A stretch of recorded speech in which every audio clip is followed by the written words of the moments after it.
Salvation Army co-founder Catherine Booth said, "If we are to better the future, we must disturb the present." This is the Disturbance Podcast from Salvation Army Women's Ministries. Welcome to the first ever Disturbance Podcast. I'm Ingrid Barrett, the host, and today is the very special Valentine's Day episode. Happy Valentine's Day, Caroline. My wonderful special guest, Caroline Jewkes, is with us today. I could say a million things about how wonderful Caroline is, how well respected she is, what a big brain she has. But Caroline, I'll let you introduce yourself and tell us what your latest adventure is. Thank you, Ingrid. None of those things sound like me, but that's wonderful to hear. Thank you. So called Caroline Jewkes, tōku ingoa, no engarani o kutipuna, no kirikiri roa ahau, kei te ope whakaora au e mahi ana, me taku hahi. So my name's Caroline Jewkes. My people are from England, and I was in fact born there as a very young child, and came over here when I was about 5. So Hamilton is home for me now. And I both work and worship at the Salvation Army and have for many years. So I live here in Hamilton, live on my own or with my puppy Bosley actually. So wonderful. It keeps me entertained. My mum and dad are nearby, my brother and sister-in-law and their 3 kids, and some very good friends around. I did live in Wellington for a number of years, so perhaps some of your listeners may have bumped into me down there. Absolutely, that's where we met, wasn't it? It is. A lot of great things happen down there. And currently I'm 10 hours a week at Midland DHQ here in the mighty Midland, and my role is Cultural Development Advisor. So basically that's working alongside our Māori Ministry Secretary, helping particularly our Pākehā people to engage with the treaty and our bicultural commitment and think about what that looks like. That's incredible, Mahi. Very important work. It's great. It's really good stuff. And alongside that, I'm a full-time PhD student. Woohoo! So, just started in September. I've got 3 years to go. Wow. And that's looking at the Treaty of Waitangi and the Salvation Army and what that means. So many incredible things. Wow. Yes, and I think when you told me about all these incredible things you're doing, I said to you, we could do so many other podcasts about different topics, but what we're talking about today is singleness, because it's Valentine's Day, so what else would you want to talk about? Of course. But, you know, it's very tempting, Caroline, with someone like you to say you being a single woman is the least important thing about you. But actually, I sort of want to resist the temptation to say that, because I validate singleness and validate it as a status worthy of being celebrated. So we celebrate you today, Caroline, and that's what we're going to be talking about. So I guess if you, as much as you can, just tell me what your experience of being single in the church is, and how you reflect on that. Well, firstly, thank you for celebrating singleness, because although it's kind of the gift that nobody wants, often, it has been a gift for me, and I am who I am in part because I'm single. Absolutely. In the same way that women who are married are who they are because of their spouse and their children, if they have them, what have you. So, it's part of who I am. I would just like to start as well by saying I recognise this is a women's ministries conversation, but what I share is going to be quite different from what other women have experienced. There'll be other women who've never been married like myself, others whose relationships have separated for whatever reason, but also it's very different for single men in the church, and I think that's particularly important for us to keep in mind too, that there's a whole lot of stuff that I don't experience as a woman but a single man in the church would. But so while I may not have chosen this way for myself, I acknowledge that actually singleness has given me a huge amount of gifts. In terms of opportunities for service, I've been free to move around, take time off, study, all that kind of thing. It's given me time for family. I think particularly at the moment, my parents are getting older and my niece and nephews are at a really cool age, and it's lovely to have the time to spend with them. It's given me really rich friendships, and that's intentional from my perspective, because in terms of experiences of singleness, one of the things I recognised fairly early on was that life wasn't going to happen there was no sort of external forces that were going to keep me moving along. And I think, I mean, if you're in a relationship, particularly if you have children, there's a whole lot of dynamics around those relationships that change your life as you go. But for a single person, you can just sit being single forever and not have anything kind of shift. So the recognition that if I wanted my life, if I wanted to grow and develop and try new things, I actually had to make that happen. So part of that has been looking at some real investment in friendships, trying to build that. And I think I've done that more as a single person than I might have as a married person, because I'm not a raving extrovert. I don't need lots and lots of people around me. So if I'd been married with kids, I probably just kind of would have been quite happy with that. But yeah, being investing in safe a whole people. lot of new friendships. Yeah. So that's been important. Within the church, there's been some interesting moments. It's a journey over time. I think what singleness means when you're 15, 25, 35, whatever, it changes as it goes. I can remember coming back from this big overseas trip that I took when I was 24, and someone saying to me, "Oh, so you're back, you can settle now, you'll get married, there's nothing wrong with you." And while she was meaning that in a warm and encouraging way, it stung at the time because I wasn't, several of my friends had already married by then. But like, it's one thing hearing that when you're 25, but when you're 35 and 45, it's like, so is there something wrong with me? Yes. So there was that sort of thing to work through, and that was quite significant. The experience of getting to the end of youth group age, and there was still quite a lot of us who were single at that time. Yeah. So they just kind of bumped youth group age up. So Right. we went from 25 to 30, and we're all sitting there going, yeah, we really don't have a lot in common with these 14-year-olds, but this is what the church is. That game of eating the chocolate with the flour is just getting a bit old. Yeah.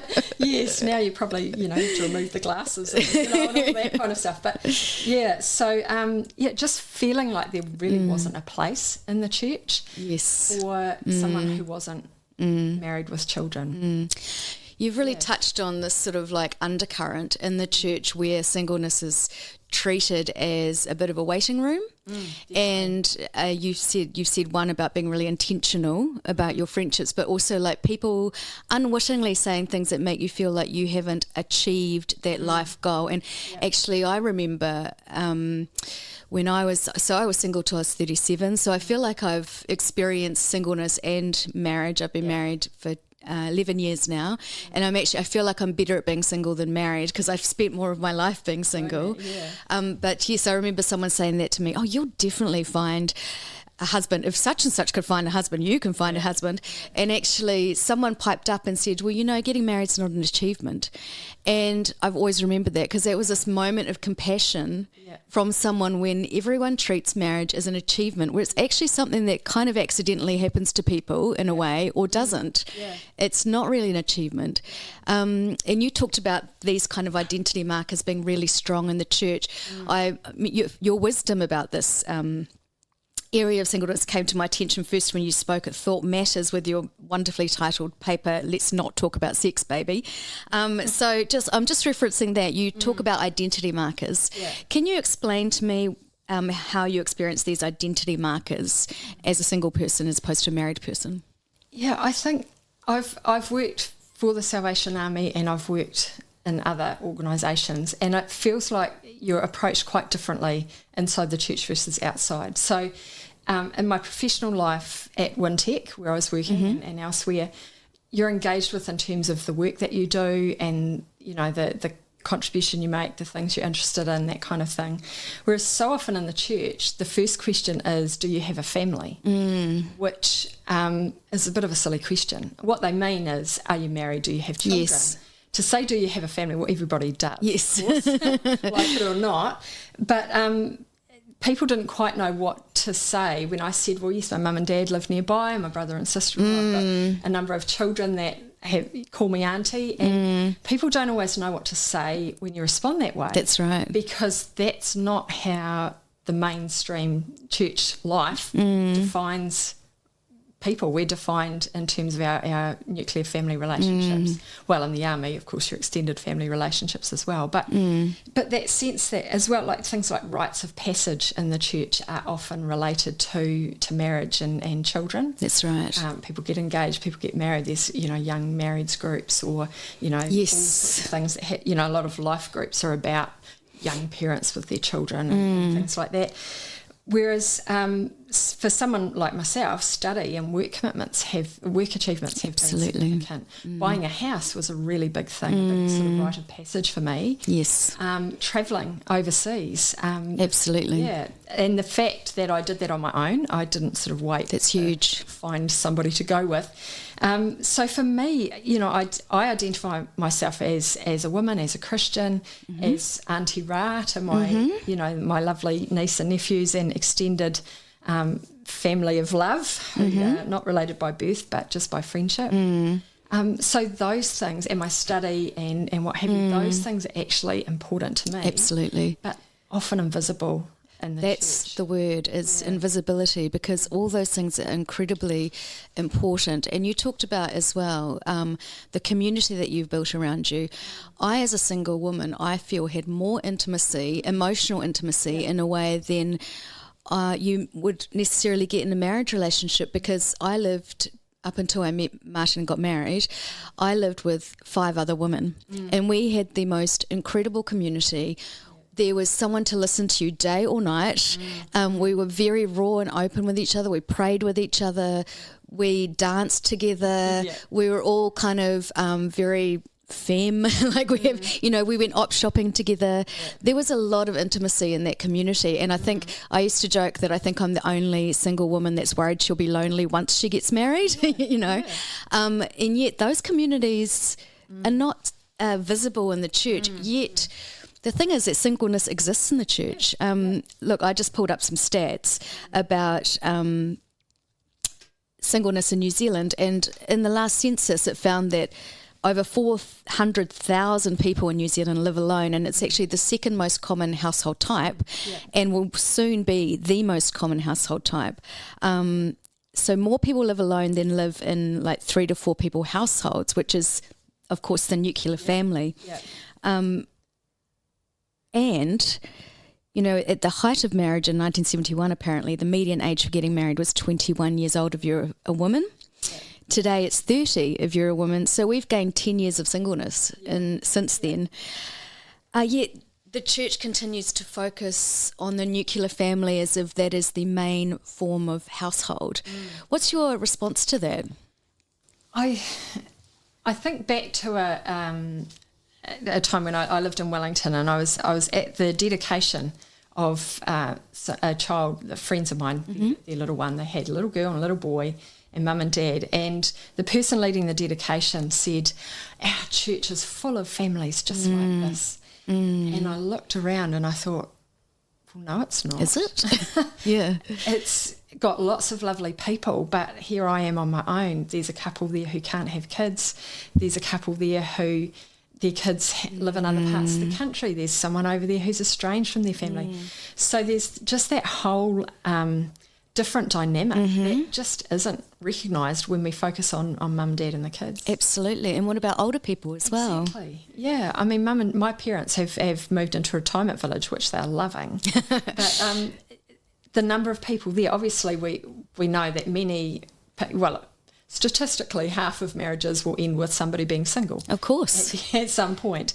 And they, even within their friends, they've got people who, their kids are not nearby or they haven't got grandchildren. There's a few of them that have got grandpuppies, so my puppy goes along and plays with the other grandpuppies. But, it's just a different focus. I think we miss a lot of the richness in life when we actually view church through just the one lens. That is so true. That is so true, because we're meant to be a banquet of sinners, right? A diverse banquet of ragamuffins.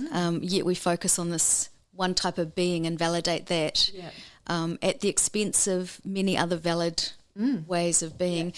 I just wanted to mention about, you said you bought a house, which I just think is so brave and wise, because, I should have bought a house when I was single, but there was something emotionally that stopped me. Yeah. And I think it had a lot to do with my Christian identity. I felt that if I bought a house, I'd be admitting that I was single and admitting that I was going to step out on my own, and I felt like I wasn't able to do that. Did you have a similar experience? I did. It was a hard thing to do. There was a lot of equivocating, and it took me a long time to redecorate it because I couldn't make a decision on my own. But, that's beside the point. I think it comes back to what we were talking about. You mentioned earlier about waiting. And this, like, what is it that you're waiting for? If the assumption is that everybody will be married, and some of those awful theological trite things that people say, oh, God's got someone for everybody. Yeah. Well, actually, no, he doesn't. No, and that's, God never promised that. Talk about theology because there's so much around what the church, what the Bible does and doesn't say about family and about marriage and what have you. But, this idea that you're waiting and that as a Christian girl, you're not supposed to go out and get the man. You're supposed to be available. Absolutely. And will come. God will bring him. It's very disempowering. Oh, yeah. And, I mean, I did see women who went and got the man and that freaked me out because I was a good Christian girl, didn't really know how to do that. None of us know how to go and get a man. And flirt and, all that kind of thing. It just didn't come naturally to me. No. I was hugely awkward. So, and that whole thing of, there was a lot, once I got to sort of over 25, so you passed youth group age, and in the church, you really should be thinking about settling down at that point. Yes. At least when I was that age, back last. Which is so young, 25. When you think about it, we know, that's, half a lifetime ago, but...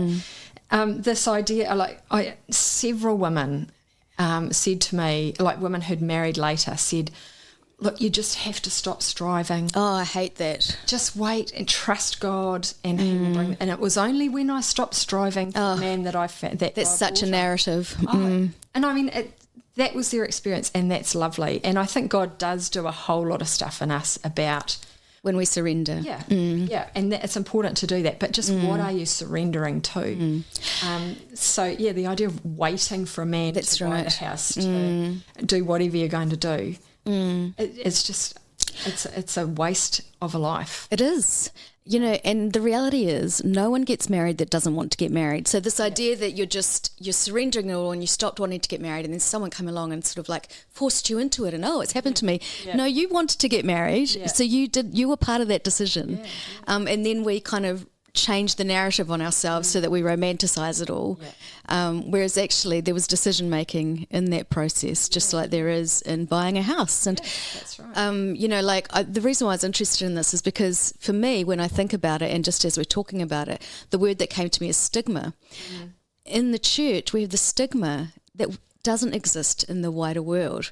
For example, buying a house as a single person is not an admission of failure out in the wider world. My colleagues said, oh, you're a catch. Look, independent woman, great job, and you've bought your house, you're off. That almost summarises the difference between, or some of the perversion of how church culture has made singleness, and that it's that financial independence or any kind of independence is actually not validated. Yeah. And I think that's one of the real tensions in this whole waiting idea is you can't just sit at home at your father's house until you well, how would you meet anyone for a start? But, so you have to get out and live. You need to get a job, education, whatever it is. And progress in life, like you said, grow. You do. I mean, if I hadn't have done that, I mean, here I am decades later. I don't know. I don't like to think about who or what I would be.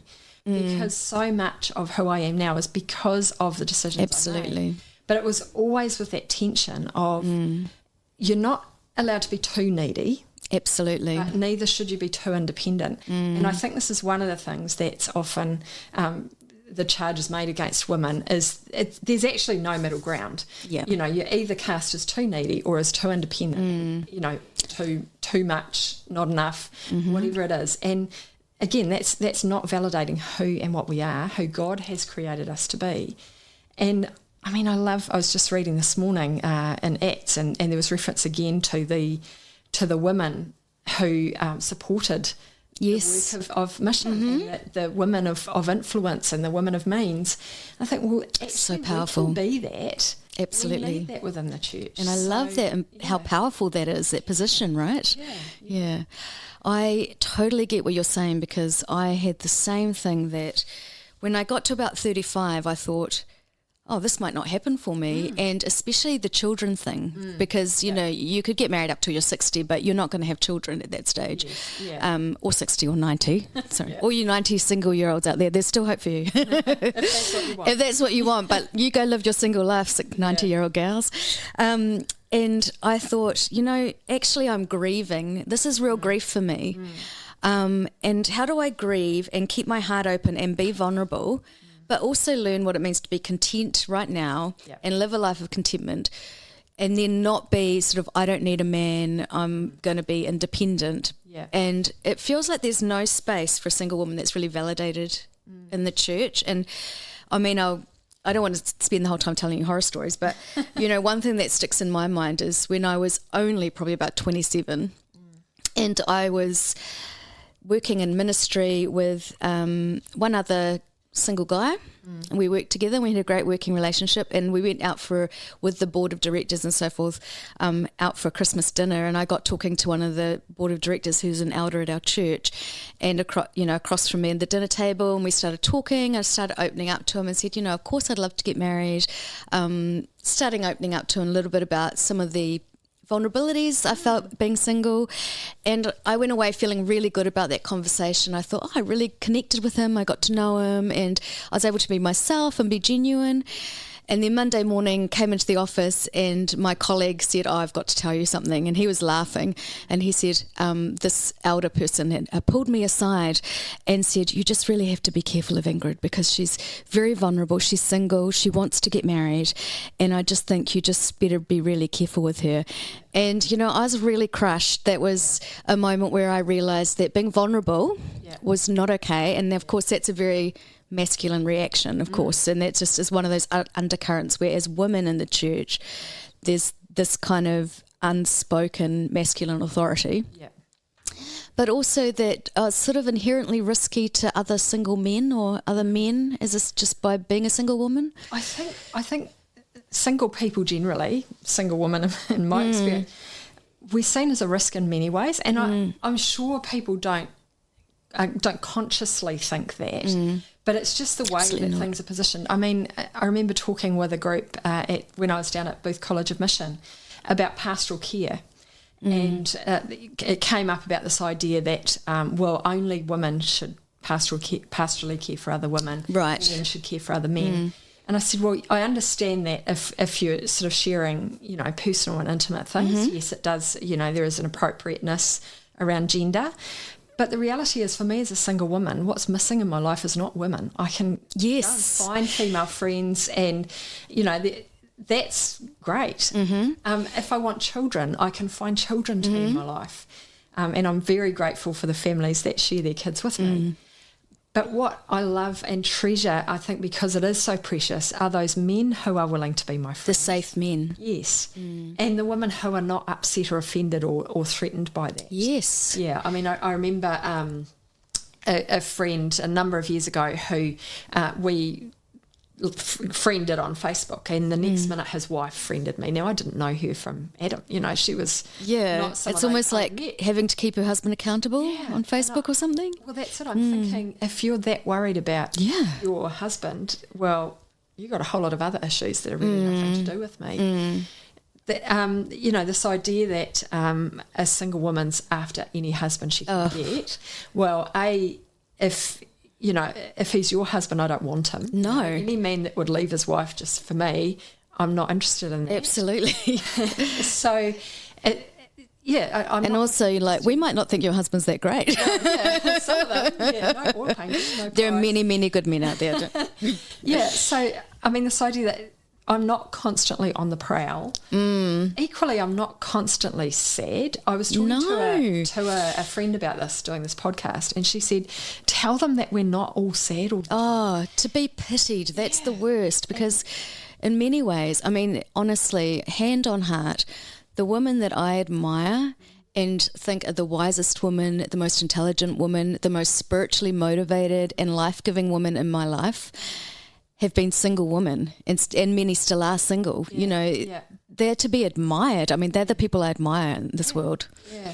And I think that's, one of the other gifts that singleness has given me is courage and fortitude and resilience. Like the fact that I can't rely on somebody else. Like if something goes bump in the night, well, I have to get up and deal with it. Yes. If there's a decision to be made, finance or house or work or whatever, yes, I can go and get people to support me and wise advisors and what have you, but actually I have to make those decisions. So I think, I don't want to pit single against married, because it's not, and I know it's not what you were meaning. No. But I think single women, because we are single, have got a whole lot of stuff going on for us. If we're healthy, it's because we've learnt to depend on God. It's because we've learnt to not measure ourselves against the world's standards. It's because we've learnt that when we're in pain, we can sit there in pain for a bit and we're not going to die of it.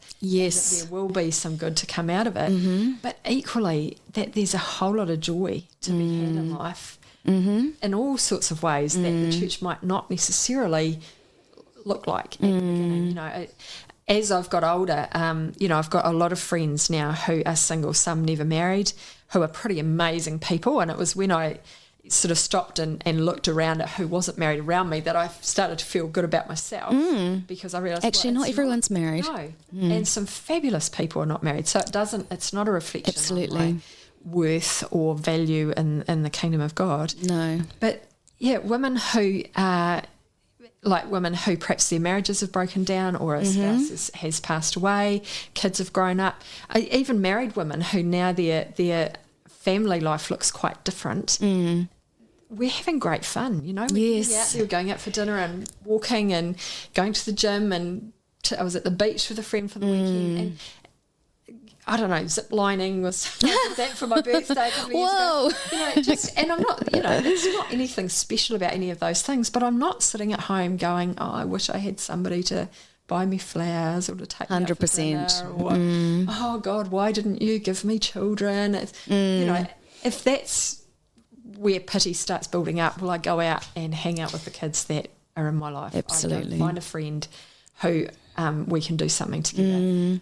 I'm not sitting around sad at home thinking, woe is me. Yeah. I think that's such an important thing. And I hope that that's encouraging as well for people who are either not married yet and are still hoping to be, people who are not married and have decided, well, let's let go of that dream, people who are married or have been married and it's not been everything they hoped and dreamed, or as the marriage is over for whatever reason. Actually, life doesn't stop. Absolutely. Life is great. God wants to bless us with multitudes of all the best things. Yes. And, and again, that doesn't mean life has got no trouble in it, but we're not, as a single person, I'm not sitting around at home thinking, oh, I wish. I'm getting out there and a good lot. Absolutely. I mean, I think this actually leads so well to a little bit of a Bible study,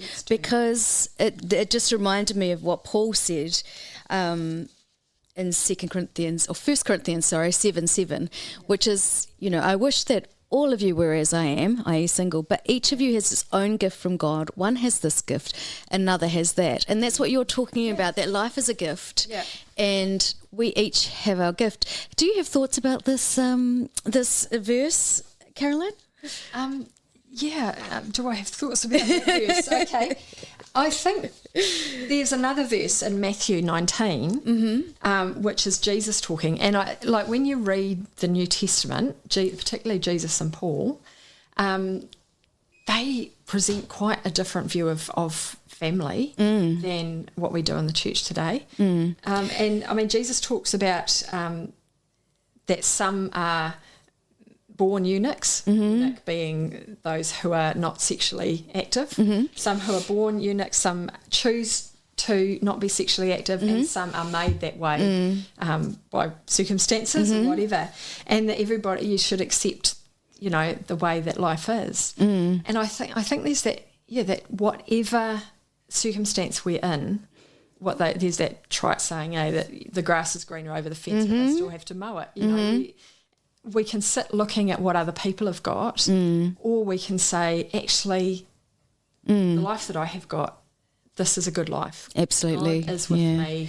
Good things are happening. And when bad things happen, I've still got God. I've still got friends around. I've still got those things to support me. So, as I said earlier, it's the gift that no one wants. But it does bring some huge richness, and I'm very grateful for that. Well, that's the sort of the reason why I asked you about that verse in a way, is that verse about each has their gift, because I've heard it preached often from pastors who've been married since they were 21 that some people have the gift of singleness. Well, I think that's such a misreading of this verse, because it's very easy to say the problem is that I don't have the gift of singleness. It's a lot harder to say I'm actually called to be content in whatever situation I find myself in. Yeah. Have you come across that yourself? Yeah, definitely. I mean, we used to do, when I was at youth group age, there was a lot about spiritual gifts, and nobody wanted the gift of celibacy. Nobody wanted that one. But we are all different, and we do have to receive whatever is happening in our lives and learn to be content. Yeah. And I think contentment doesn't come from measuring ourselves against anybody else, or thinking that another way of being, another life would be better, or thinking, well, God's playing favourites, or God obviously doesn't care about me. None of that is helpful. Paul does talk about being content in all circumstances. Yes. And I think until you can be that, it's very hard to accept the good gifts that come. That's right. From the things that perhaps don't look ideal to start with. Because if you see that, say, as often happens in the church, that marriage and family is kind of the most validated way of being, then you're going to actually think that God doesn't care about you as much. Just like you said, why haven't you answered my prayers? Which I've gone through that, if I'm really honest. Yep. I went through that, and that's when I really started thinking about contentment. It's a lot harder to grasp gratitude for where I am now than it is to say, well, I'd be happy if, but that's something that we all face, because the honest truth is that loneliness isn't a matter of being single or not single. You can be lonely in marriage, and in some ways I think loneliness is part of the human condition, because no one is going to know you, the complete you, that doesn't happen. But I did just want to revisit a little part of your paper where you said that, no worries, the nuclear family is actually not biblical. It's just a modern middle class concept. As biblical. It's not a Christian concept. It's a contemporary concept. What do you mean by this? What does the Bible model? Well, I'm reading a book at the moment called The Weirdest People in the World. And the weird is Western, educated, industrialised, rich and developed. And I'm not very far into the book. It's 600 pages long. But one of the things they're talking about in there is an idea that I am familiar with from other study and what have you, is the W in weird is Western, and Western understandings of family and household are quite different to what you read in Scripture. Of course, the Jews were a more tribally based, kin-based system, a Greco-Roman society. So thinking back at in the time of Jesus, it was about the household rather than mum, dad and the kids. There would be a patriarch or sometimes a matriarch. I mean, we think of Lydia in the New Testament. Yes. There was often women heading up these households, and it was all the people, and it was interdependent. So each one had something to offer and something that they required of others. So it would include spouses, it would include children, but it would also include servants and slaves. It would include business associates that the patriarch may be the patron of. It would include those who were the beneficiaries of the generosity of the patriarch or matriarch of the family. So the household, and we read this often in Scripture, Absolutely. That he and his household, she and her household came to faith. So the household in that sense is much broader than mum, dad and the kids. Yes. And we know that also in society now. I mean, Indigenous societies and non-Western cultures are kin-based and far more broad and expansive and inclusive in their ideas of what makes family. I think across the road from me we've got an Indian family who grandma came out from India to live with them. She's been here for 2 years. She's just gone home, so that was quite a big moment for them. But grandma came for 2 years and they lived as an extended family. Right. Now she's gone home, but there's others. There's aunties and uncles and cousins that live in that household. There's a Māori family further up the road, and their little boy came over. He lives with his nan, and he came to me one day and he said, "Are you my auntie or my nanny?" Oh. And I said, "Well, I'll be your auntie. I'm not quite ready to be someone's nanny." But he's looking at, I'm somebody in the community that he knows me, he feels safe with me, so he's adopting me into his family. And I think there's a lot of different ways to see connection. Absolutely. In family. And this, for me, speaks to something of what the family of God is. Absolutely. Our churches are not a church for families, which was one of those little catchphrases at one point. We're a church for families. No, we are a church family.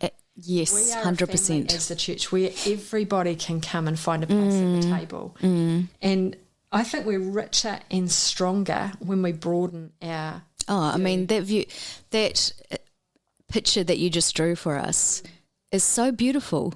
It makes me think that's what I want in my life. That feels so expansive and inclusive, but also enriching for everyone involved, right? Yeah, definitely. I remember sitting in a church service one Sunday morning, and there was a man in front of me who I think was probably a street person. He certainly didn't seem to come with any people around him who, came and sat down, and somebody said up the front, "Welcome, if you're new here, we're a family, you're part of our family." And this guy said, "Oh, cool, I've not had a family before." Oh, and wow. That breaks you down. But immediately I thought, man, we've got to live up to this. Absolutely. That's what I thought, that I hope that that the church lived up to his hopes for the family, Yeah. And the wonderful thing, and I guess this is what gives me hope in the church as much as anything, is that we do have this ability to create a kind of community that's really missing in Western culture. Yeah. And that's sort of the great hope of the church, apart from Christ, of course, but through Christ, because Christ is what brings so many diverse, crazy people together, is that we can build this community that would never otherwise exist. That's right. Yeah. And one of my favourite metaphors for salvation is this idea of reconciliation, that Christ came to reconcile us to God, that we are sent out on a ministry of reconciliation. And that's not just reconciliation of individual people to God, but that's a restoration of relationships all the way around. Yes. That is, finding a place at the table. I think we've lost something, certainly in the Salvation Army, but I suspect in other churches as well, by reducing the Eucharist to a little thing of wine. Highly symbolic. And now, I mean, it's not that that's not meaningful, but actually in those early days, in the early church, they were sitting around sharing loaves of bread, feast, flagons of wine, and all the food that was there to share.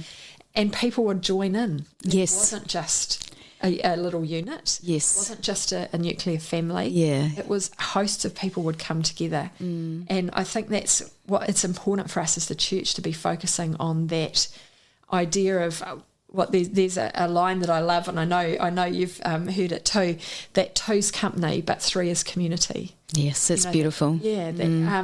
And I think this also highlights in terms of thinking about sexuality and what have you as well, and the place that has in the church. C.S. Lewis talks about 4 different loves. Yes. So there's eros love, which is the romantic sexual love, which is Valentine's Day is all about, it's roses and chocolates and all that kind of thing. There's eros love, but there's also filial love, which is the love of friends or siblings, or that sense of love. Storge, the empathy, the feeling for, the having compassion for others, and then agape, the unconditional love that God offers us and calls us to offer others as well. And I think when we within the church focus too much on mum, dad and the kids, or on marriage as the location for love to be expressed, to be nurtured, that we actually forget a whole lot, or we overlook a whole lot of the richness that is the love that God offers us. Yes. The idea of, Lewis talks about the face-to-face of intimate love. Yes. Where you're with your partner, and, we all think of times where perhaps we ourselves, or we've seen movies or what have you, where they gaze into each other's eyes, and the world fades away, and, it's just the two lovers together. But that's an exclusive love on purpose.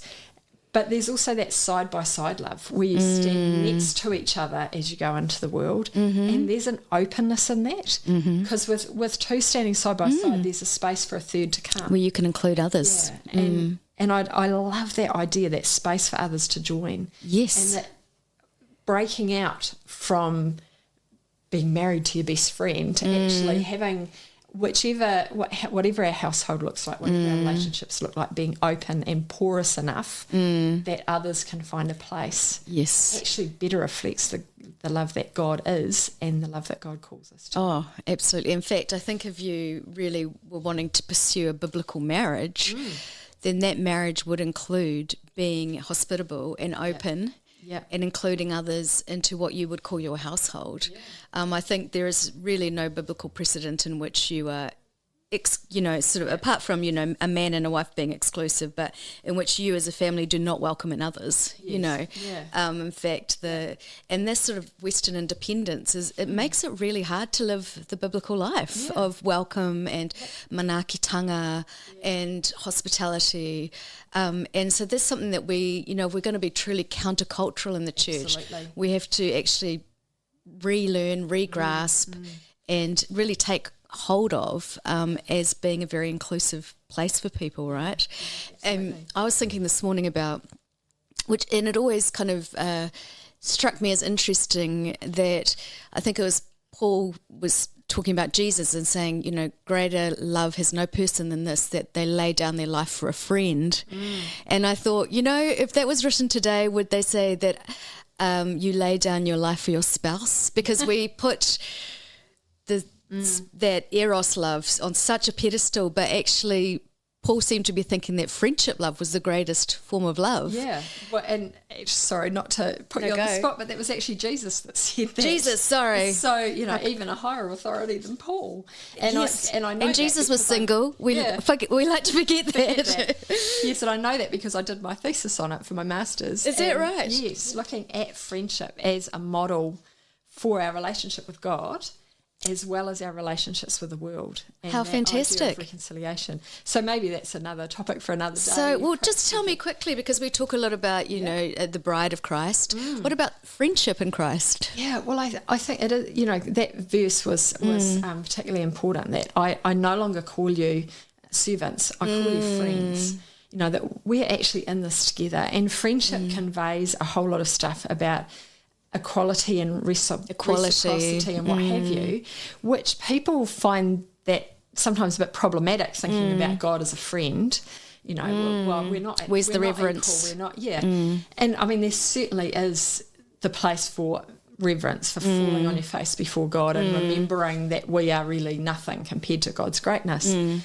But the message of the incarnation, of God coming down to be one of us, is that he wants relationship, that God wants praise men, God, women, isn't that children, beautiful? Any ethnicity, any sexual orientation or identity, to be in relationship with him and in relationship with each other. And I think that idea of friendship is so significant. There's the image in the Old Testament particularly where the idea of sharing a meal, and this does continue in the New Testament as well, and it's one of the things we've lost in making our Eucharist or our sacraments symbolic, or what have you, is that there was something about having someone at your table that cemented a relationship and actually placed obligations on you each. to honour and support each other. You know, you were, if you welcomed someone into your household and to sit at your table and to eat, they became kin to you. Right. And yeah, you couldn't just turn your back on them. You actually had. So you are your brother's keeper. You have a sort of a covenant relationship with them almost. Definitely. Yeah. Informally. Yeah, so and we see that very much in the early church, you know, that no one considered anything his own. He sold what he had and shared, and then no one had need. And I mean, when you look at the church today, at society today, you made reference to loneliness earlier on, and I think that's one of the most significant social issues that we have today is loneliness. Yes. I mean, those people living, you know, the 400,000 or whatever who are unpartnered, or was it living alone, whatever the one was, of which I'm one. Now, not all of them are lonely, but some of them are. There are people in our society that are sitting there looking out their windows wishing that they were part of something bigger than them. Yes. Wishing they had someone to call on, wishing they had someone that would call on them. And that, to me, seems to be what the church has been called to be in society. Yes. We are the family of God that welcomes everybody in. Yes, absolutely. And, yeah. And, you know, I think we need to find new ways of doing this in a way that was embraced by the early church, and this sort of concept of the household. And, you know, I've been doing some reading lately. Obviously, like when you read a book, it always has a big influence on you. I've been reading a book called The Making of Biblical Womanhood. And she sort of talks about the Reformation, which in some ways has been a wonderful thing. We are Protestants, so we're part of the Reformation, which believed in the priesthood of all saints, which is so fabulous. That's what we're talking about, the friendship with Christ. But before the Reformation, women had a way to be single that was validated, considered sacred, highly respected in society, which was, you know, through the nunnery and through choosing the celibate life. That was almost held up as the most sacred way of living. Then when the Reformation came, that was sort of disbanded. And in fact, Beth Allison Barr, who's a medieval historian, I mean, an amazing woman, so has talked about how, you know, Martin Luther was an ex-monk. His wife, Katie Luther, was a runaway nun. And Luther taught that, this is what she says, Luther taught that marriage was God's best for both men and women, and his writings helped popularise the godly role of wife and mother. And it's kind of, it's sad that women, in some ways, their role diminished, because although being a wife and mother is wonderful and valid, it shouldn't be the only valid way of being.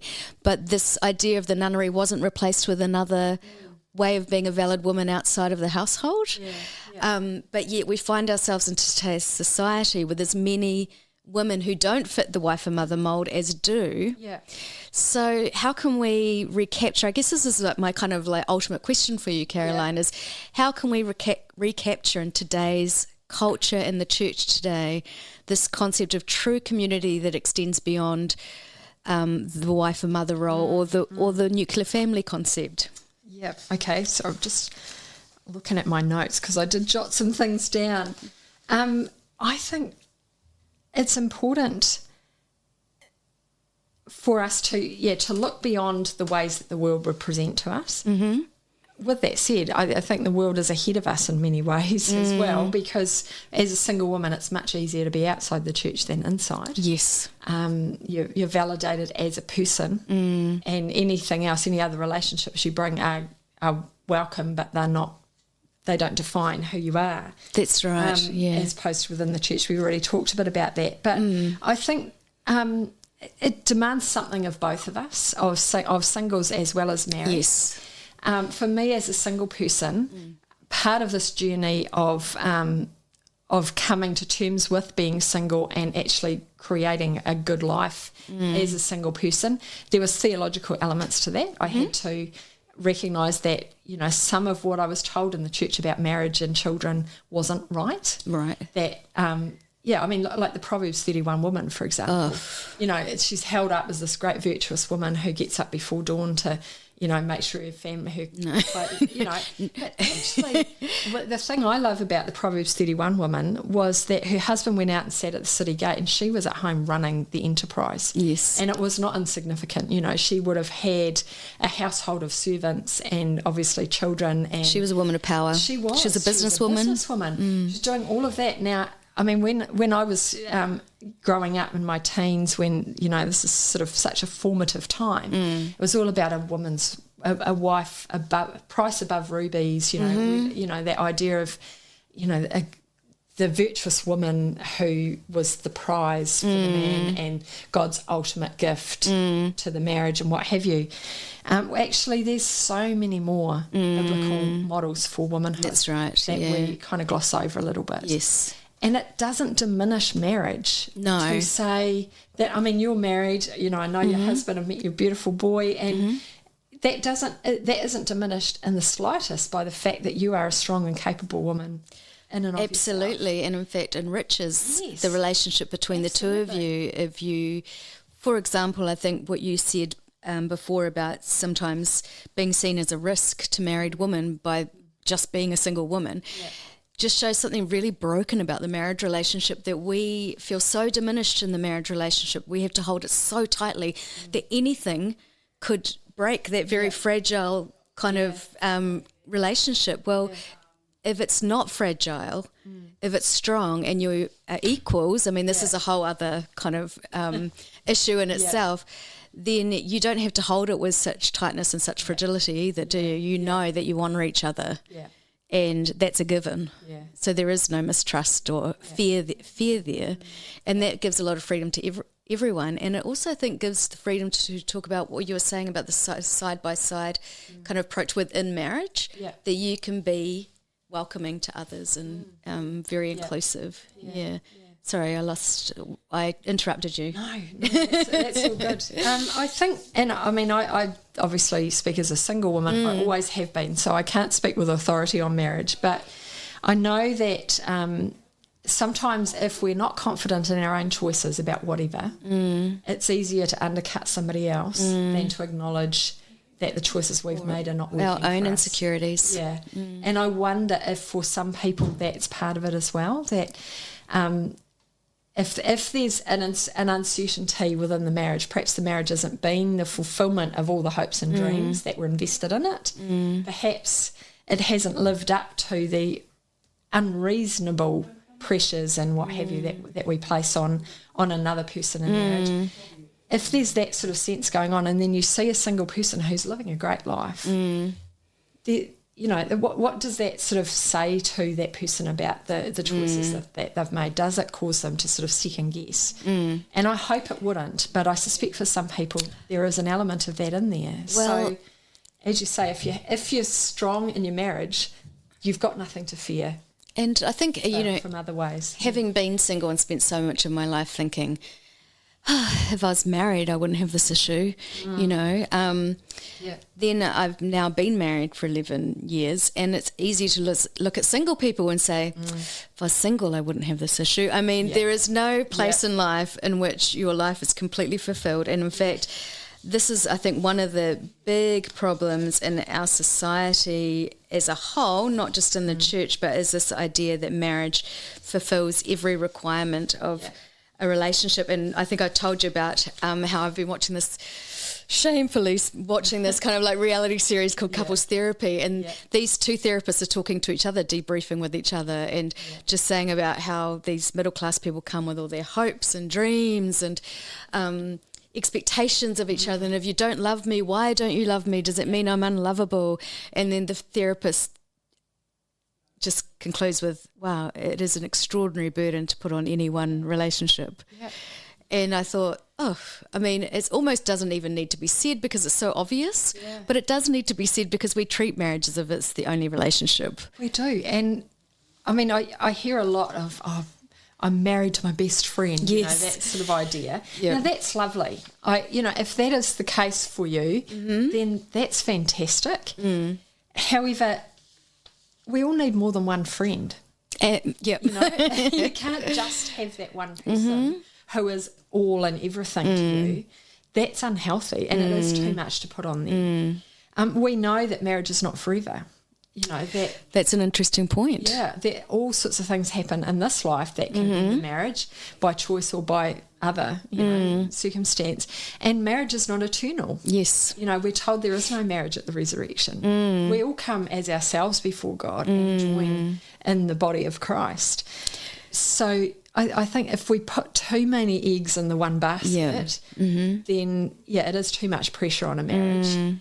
And you do, if that's what, everything you have is invested in your marriage, then you do have to then there's a lot protect to it be at all scared costs. of. Yeah, there is. Because anything that's a threat to the marriage, perceived or actual, is a threat to your well-being. And that's huge pressure as well. And a huge amount of emotional energy, I think, goes into us, whether you're single and it goes into trying to be okay being single, or if you're married and it's trying to bolster up this marriage and keep it going, that actually if we were able to relax a little bit, to spread the love around so that your spouse is not your only friend. Your everything. That you have other people that you can turn to. Yeah. I mean, one of the things that I've loved is the families that have welcomed me into their family. Their kids who are my kids. I get invited to their school plays and birthdays and all that kind of thing. It's meaningful. And I mean, I remember one in particular, one situation where, in fact, it's happened with a couple of different friends where, I've got the call, the partner's in hospital and I've been rushed in, and I'm able to be there and to be the support, to take the kids, to do whatever. And now you can't just be mum, dad and the kids when something like that goes wrong. That's right. You've got to have other people around you. Yes. And equally when things go well, when there's good things happening. I mean, I remember one friends when they had their second child, and I got the call at 2:00 in the morning. We're off. Can you come? And I went and looked after their little girl, and being able to take her. What a special place to take in someone's life, and I just loved that. But see, they needed me. They needed you, They absolutely. did. And they, and we've talked about that. That they know that they need me, and I know that I need them. And as groups of friends, we're actually better through having 100%. those different people in our lives. This conversation actually reminds me about how much I need my friends, because when I was single, like I keep saying, I was single till I was 37. I never felt like I had no one to call. I always had someone to call, and like I said, there was someone available for me for deep and meaningfuls at any time of day or night. But since I've been married, there have been times where I have felt I am desperate and I've got no one to call. And that just shows to me that we all need our friends, and it's in some ways, especially when you're married, because you need, well, I guess what I'm saying is we need to be wary of becoming too insular, because it's not good for us. And like we were saying, that marriage relationship, I'm glad you brought up about that, like your husband being your best friend, because I'm very susceptible to social media and feeling lesser than on social media. And so whenever anyone posts one of these posts like, to my husband, happy anniversary, you're my everything, you're my best friend, I'm so glad we get to do life together, every day gets better, and I always like, oh, what's wrong with my marriage? I don't feel that way. And actually what I've realized is my husband is a foundation from which I springboard off into life. He is wonderful, and I do love him. I'm in love with him, but more so I love him in a sense of him being a very solid foundation for me. But he's not my best friend. He's someone in which I do life with, and I, and he is really good for carrying groceries. And he's really good at packing cars and stuff, So he's tall, and so he's brilliant because I'm very short. But if I want to go and get manicures, or if I want to talk about girly things, like he's not that guy for me. So it doesn't diminish him to say he's not my best friend. He's something completely different. He is a partner in life. But I also need best friends, and so it's not either or, it's and with. I've got a very good friend at the moment who's just, life is transitioning for her because her kids are getting older. And she and her husband are great. There's absolutely nothing wrong with their family, but they're different from each other. So now she's saying, I get lonely. Yes. The kids are off doing their thing and my husband's busy doing his thing. What's my thing? And I mean, it's been lovely to sort of renew some of our connection and do more things together, her and I, than we perhaps could have when her kids were busier and needed her You're in time that stage more. of life, yeah. I think you're recognising that this stage, that there are times when, yes, you do need to be very inward looking, and we all need that. Singles need that as well as couples, but that has to be balanced by being outward looking, by being open, by being inclusive, that moving from face to face to side by side, Yes. so that there is space, because we all need each other, and that's why God made the body of Christ. Exactly. The family of God, the body of Christ, because we do all need each other. That's right, yeah. So let's just finish with letting us know, Caroline, what are we doing right? What are we doing that's working? What has worked for you as a single person in building community? Gosh. That's a hard one. And you didn't prime me up on that one. I should have thought that through. I should have something just ready. No. I mean, to be honest, the first thought that I have is that actually most of my single friends have left the church. Wow. And I think that's because there is a lot that we're not doing right. And that's really hard because I love the church. And, yeah. And there are, and it's not the church across the board. There's people within that are wonderful, and that's really for me what sustained me. So in terms of what we are doing right, it is those friends who've welcomed me into their family, who have been there for me when I've needed them, and let me be there for them when they've needed me. So that being vulnerable, being caring of each other, compassionate with each other, I think that's important. I think of just earlier last year now, going on holiday for a weekend with a group from church, and there was nuclear families, there was some single parents, there was some singles. We were all there together, and it was just a really lovely place to be because we all looked out for each other. People looked out for each other's kids. We sometimes cooked separately, sometimes we ate together, and I think that, while that was just a weekend away, that kind of pattern of life in the church is important. And I said before, this demands something of all of us. I, as a single person, have to be willing to say, I need things sometimes, that I need people, that I'm not independent and self-sufficient, that there are things that I need. I have to be willing to reach out and ask for them rather than just sitting there going, I wish if I had a husband he'd open this jam jar. Yes. But, being willing to find someone who can help me when I need it, and being open and vulnerable with that. But the same for couples, for parents. Yes.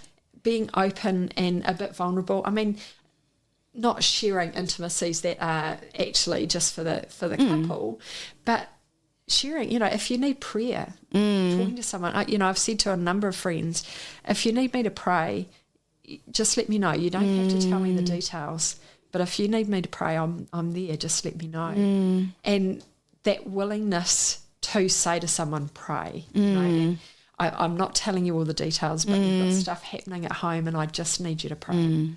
And being that for each other, I think that kind of thing is really good. Very much so. I think celebrating all of who people are, yes, and everything that they bring, recognising that all of us contribute something. I think, there's some of my work around friendship, talked about the inequalities of friendship at times, those people that ostensibly don't have anything to offer, but actually just the fact that they're part of the church and have others looking after them is of value. Really? The fact that we can look after each other even when there's nothing for us in return, I think is important. So creating that space for everybody with whatever. Absolutely. So are you saying that seeing someone who ostensibly can't offer anything, but actually being able to help them as a blessing to you, which it is actually. It gives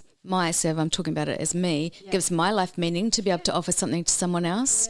It's very fulfilling to do it. Yeah. So if we don't begrudge it and we see it as part of the wider family of Christ, that's absolutely true. It is. And what is it that God uses the weakest things to, I was going to say shame is strong. I don't know if that's the words, but that we don't all have to be strong all the time. No, thank goodness. Actually, when we admit our weakness and our need, that's when we're able to reach out to each other and be there as the family of God together. And I think that's love worth celebrating. If we're thinking about anything worth celebrating on Valentine's Day, that's the love worth celebrating. Absolutely. I mean, that's what is... that is what is authentic in love. And actually I was thinking, as you were talking, I was thinking, yes, I sort of remember from my single days feeling like I have to choose to be vulnerable. I have to choose to continue to be vulnerable and not hide behind some mask of independence. And then as I kept thinking about it while you're talking, I was like, actually, as a married person, I have to choose to be vulnerable too, and not hide behind the shield of marriage, because that is just as lonely. So actually, we all need to be vulnerable. And like you said, that is true love. Love that makes the world go round, a godly love that is really the basis of our faith. And it doesn't have anything to do with Valentine's Day.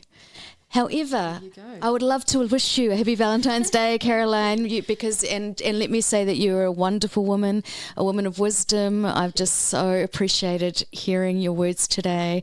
And just someone of strength, but also quiet dignity, authenticity, and I celebrate you today. And I will be going home to my husband to watch our devices separately on the couch together. So that's true romance, right? There you go. A number of years ago, one Valentine's Day, I actually sent cards out to a few women that I really admired. Oh, and I love that. I don't know that they fully got what I was trying to do, but I think it's important. I mean, we do need to celebrate love. Yes. Because God is love and He calls us to love. But it's not the love of roses and chocolates. It's the love of sitting there alone together, sitting there with friends, having a laugh. Absolutely. Each other, being there for the good as well as the bad. So I mean, celebrate that this Valentine's I don't ever want to speak against chocolate, but love is not heart-shaped chocolate, although I do love heart-shaped chocolate. It is just that and putting so it out there for the hubby. That's right. Yeah, Thanks, Caroline. Thanks.